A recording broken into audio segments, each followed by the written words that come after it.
Since the Foundation's reveal competition is now well over, I have been rather creative, and I have done some planning, and I have been sewing. Now, if you have been watching some of my other videos, you will know that I started to make a new pair of stays, because those pair of stays that I made for my entry in the competition, well, yes, I am proud of it.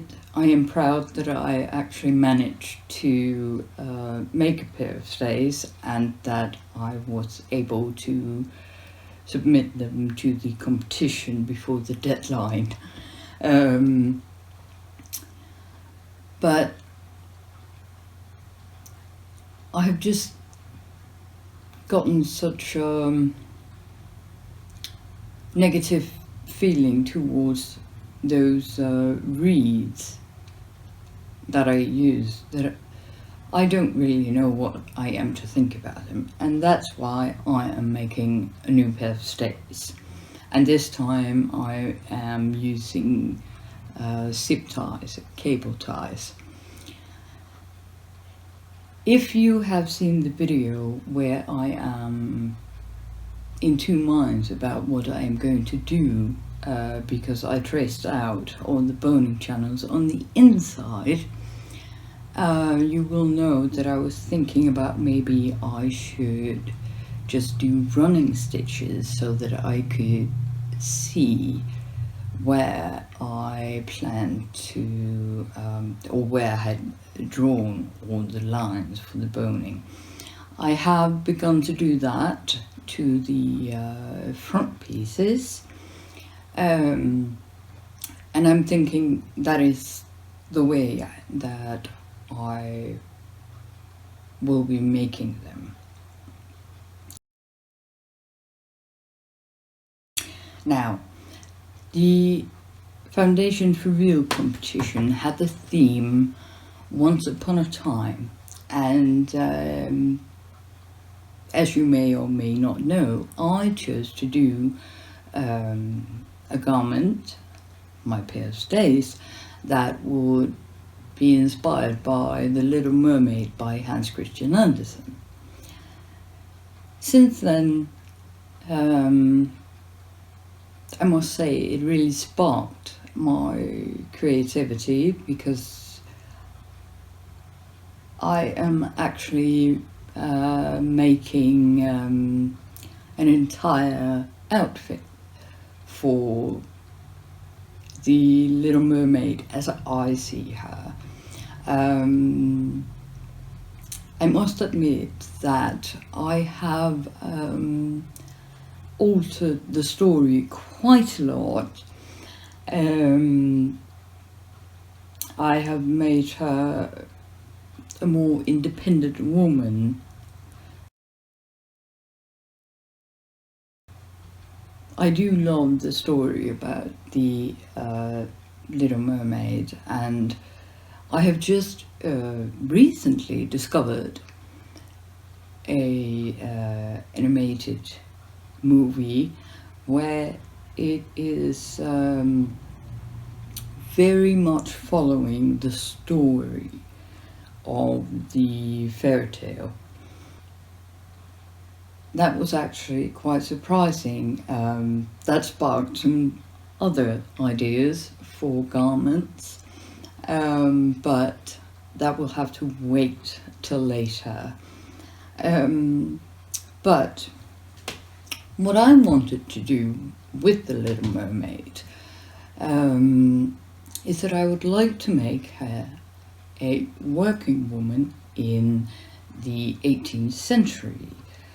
And since the competition sort of led me to being more or less focused on the half-bone state after seeing the illustration of Diderot's stays, which is from 1776. I sort of set about in that decade, the 1770s, 70s, 80s, or something like that. I already have my shift, my sack. Now I did do a bomb pad, a bomb roll. The first one I did is clearly just a mock-up. First of all, it is too small.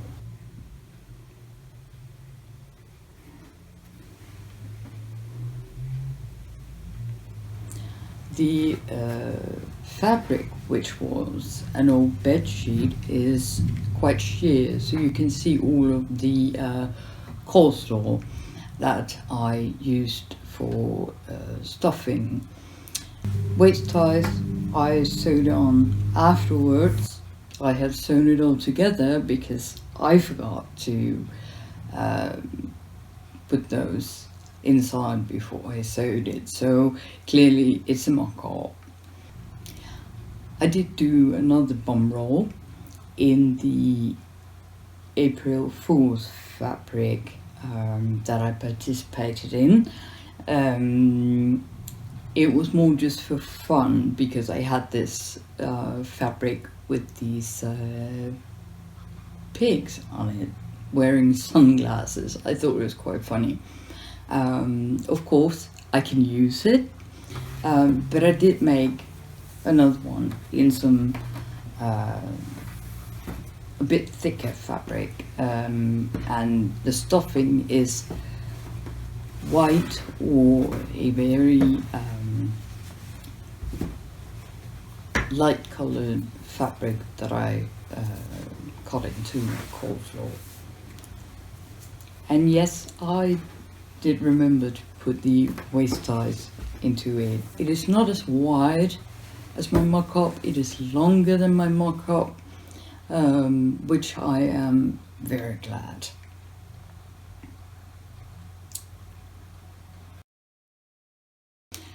I have planned out an under petticoat, which is made from a duvet that I just had. Haven't used it in many years, and I was thinking I could just do that. Now, as you can see, I did gathers at the waistline.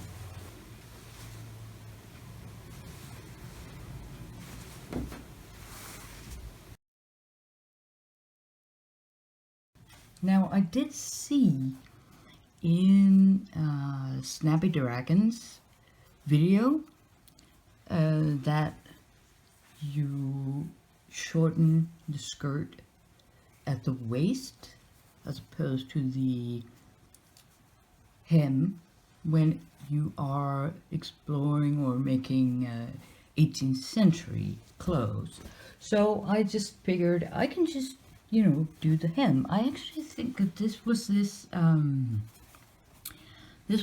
a stitch that Juul showed at one point of how to do a hem, because I have like what is this called, heirloom stitch or something like that. In Denmark we call this a hexesting, a witch's stitch, which is a bit funny. I did not know that. I found that in a sewing tutorial of some fabric store had put up, which I really thought was quite funny, but I think this is called heirloom stitch or whatever. Correct me if I'm wrong.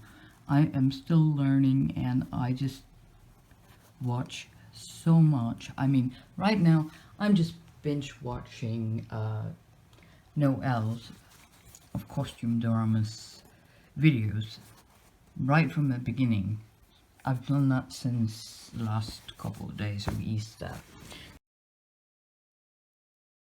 I have sewn it together, I've made slits for the pockets.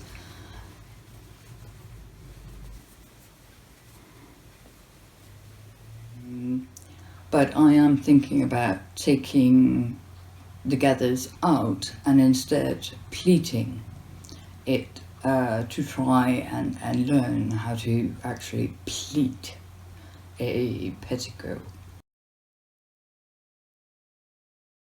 For the over petticoat, I have this brown fabric. I'm not sure exactly what fibre it is. It's quite stretchy, and when I cut it out, I had to cut it out on the floor because it turned out I had a rather large piece of this. This fabric is just short of 60 inches wide. I'm thinking maybe I should flatline it to make it more sturdy, or well, maybe that will be too heavy. This fabric is not very heavy in itself, but if I am to flatline it with some sturdier fabric, it might be too much. I don't know about that. I do have some other fabric that I can use. It is also in a brown color. I think it is some sort of gabardine fabric, outdoor fabric, I'm not sure, but that's an alternative. If that does not work either, then I will have to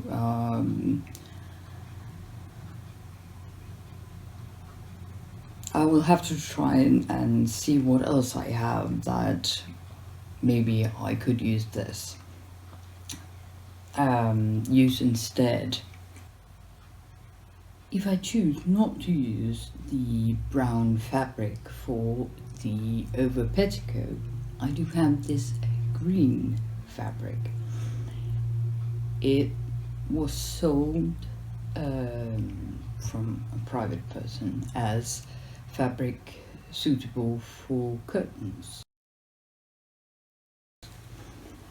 I do like the shine that is to this fabric. I love the texture that you can see in this fabric, and well, I think the person who sold this to me had abandoned the sewing project of making curtains out of it, because it was only one curtain and the rest of it was just extra fabric. So I think there's definitely fabric for an over petticoat. I would like to use that fabric for something else, but maybe there will be enough for both. I don't know yet, but I'll have to see and I'll have to measure a bit, but I'm gonna try with the brown fabric. I would like her to wear a jacket, but it's not going to be a caraco jacket. I would much rather have a Pierrot jacket with a small pleated peplum instead of the swallowtail.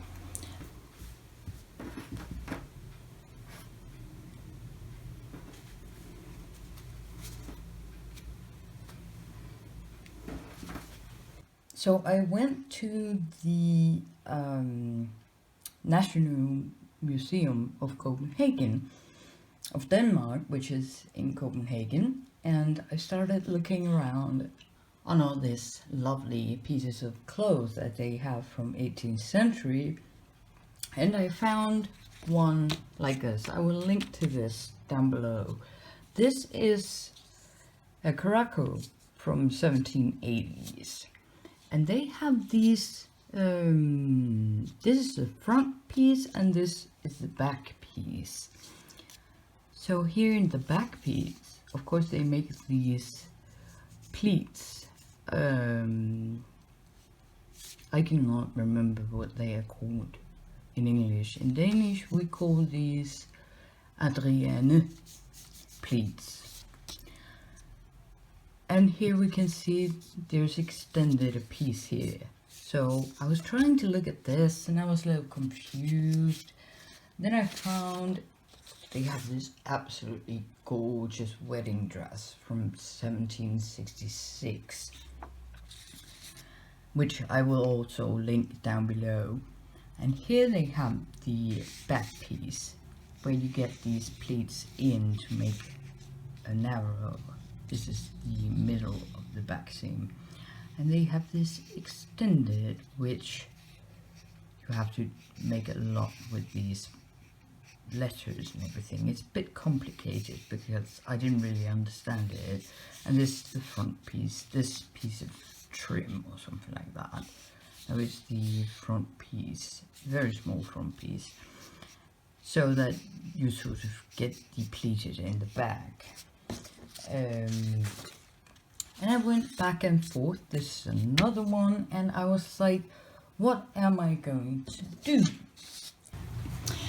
The fabric I plan on using is actually upholstery fabric, and therefore it might be way too stiff and way too idiotic to use for this.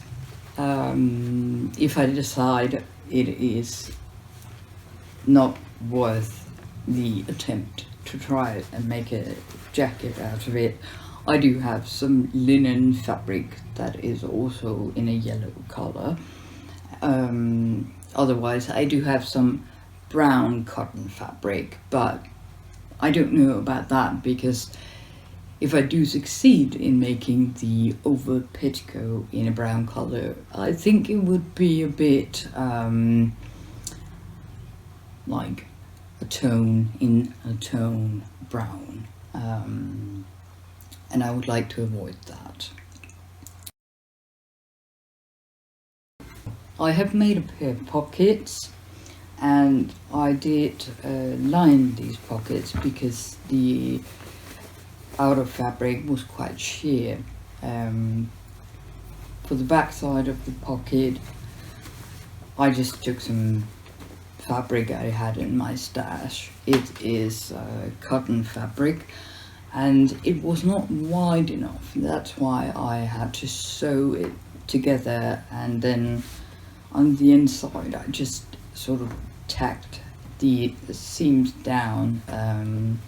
Been very careful only to catch one thread, so that you can't see that on the outside of the pockets.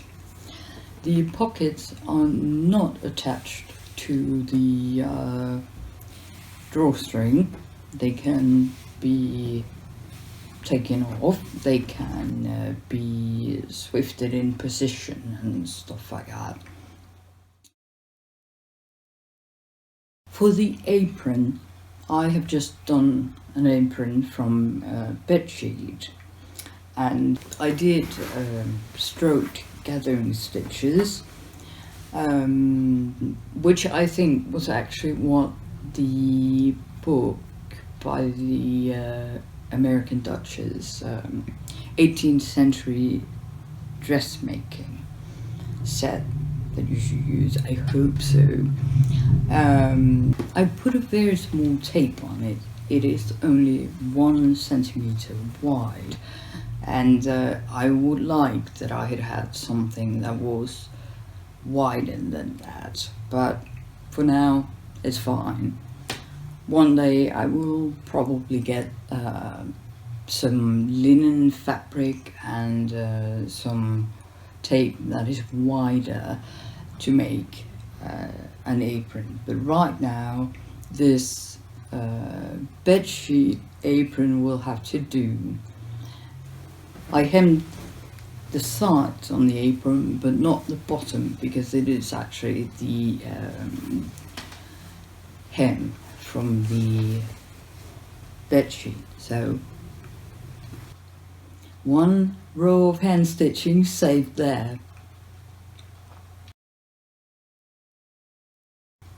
I did a cap, also using the 18th century dressmaking book.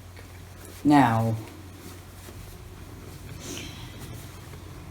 when I had finished it, I discovered that I had mistaken the stitches I was supposed to use for the gathering of the cowl and for the gathering of the ruffle band. So this is a mock-up, most definitely a mock-up.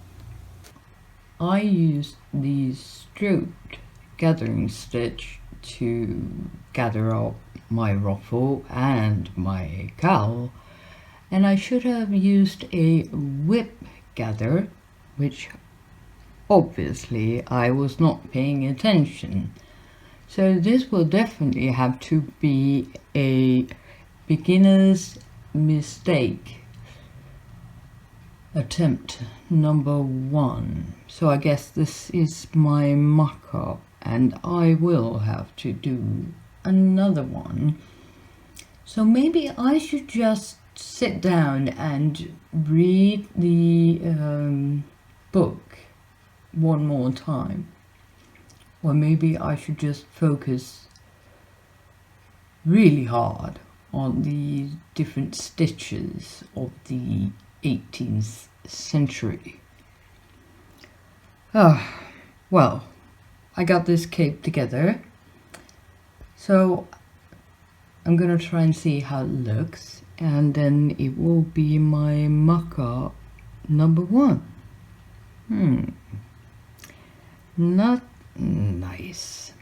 I wonder if I should have done the same thing with the apron when it has to be gathered at the waist tape.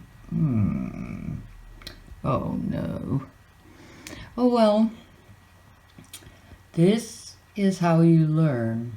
At least this is how I learn. I love the learning by doing, and it is sometimes hard, but I think this is a lesson learned for the rest of my life. So, well, I'm going to see how this fits, and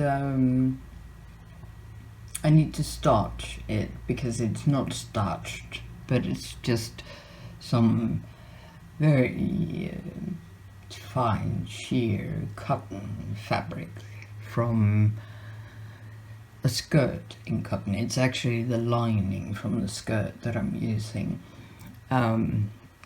So it definitely is just a mock-up. One day I will buy some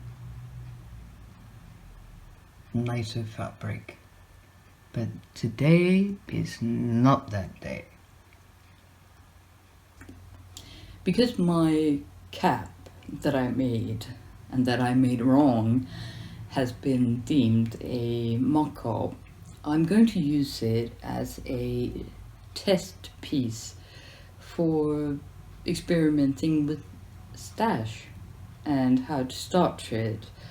I'm going to try using the method that Liam did. I will link to the video down in the description box. She uses this kitchen remedy to starch her petticoats. So I think I would see if I can succeed in making a starch from that, and then I'm gonna try it out. I have never done anything like that before, so that will be something that I will have to experiment with and, you know, learn about, get to know, get to understand it. So that's definitely what I'm going to do with my cap mock-up.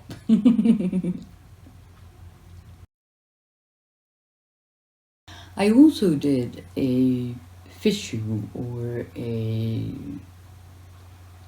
neckerchief or kerchief or whatever it's called. I'm sorry if I butchered that word. The first one I did, I think, was a bit too small. It's just made out of the backside of a pillowcase in cotton fabric. So I tried again. This is some more sheer fabric. It is the lining from a skirt. I was like, I'm gonna try this. Maybe I will make another one. I have some red fabric, some plaid fabric. It's cotton, it's very lightweight. I don't know if it will work. I'll try to figure it out.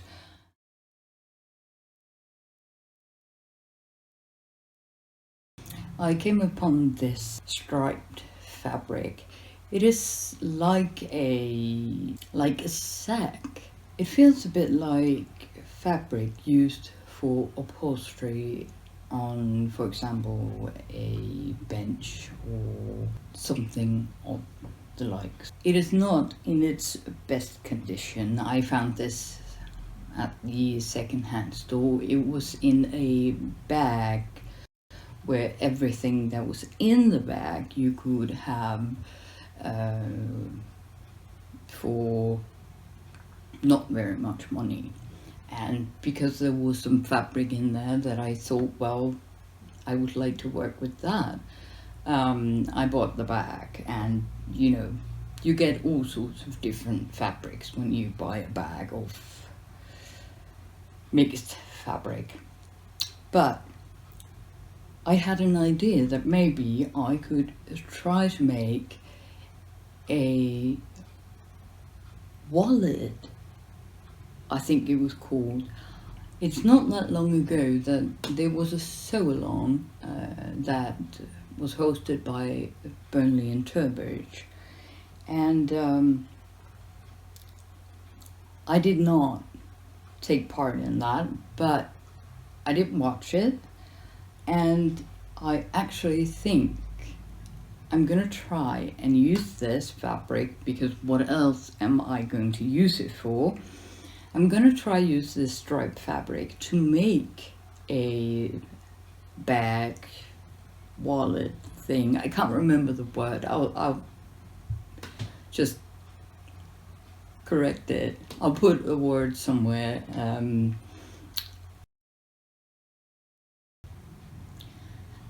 I will put a link to the sew-along from Burnley and Turbridge, which I am referring to, down in the description box, so that you can find it and see it if it is of your interest to do that.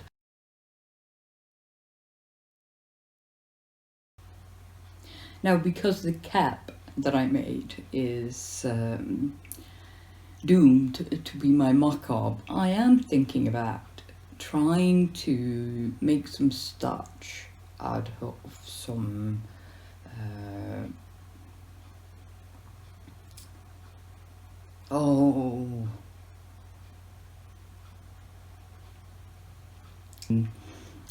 and I will link to that sew-along by Turbley and Burbridge.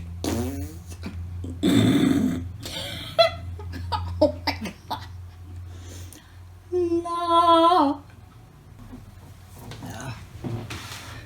That's not do. I hope this will be alright.